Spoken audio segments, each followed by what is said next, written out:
কিভাবে রস সংগ্রহ করি।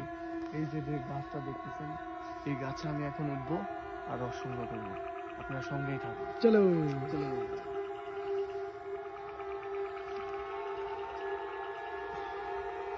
গাছে ওঠা অনেক কষ্টকর, তবুও আমি গাছে উঠবই। আপনারা দেখুন। ঠিক আছে দয়া, তুমি কিন্তু আইটুকিরে পা দাও, আইটুকিরে পা দাও। এই দানে পা দাও, এই দানে পা দাও। হ্যাঁ দয়া, তুমি তো কষ্ট গর্ব লাগা দিচ্ছ। তুমি না আসলে তোমার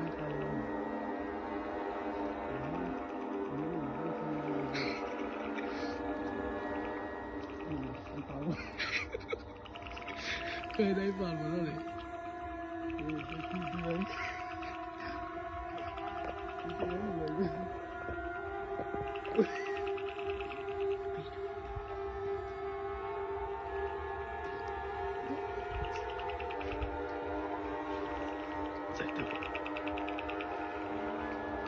দেখুন এখানে অনেক রস,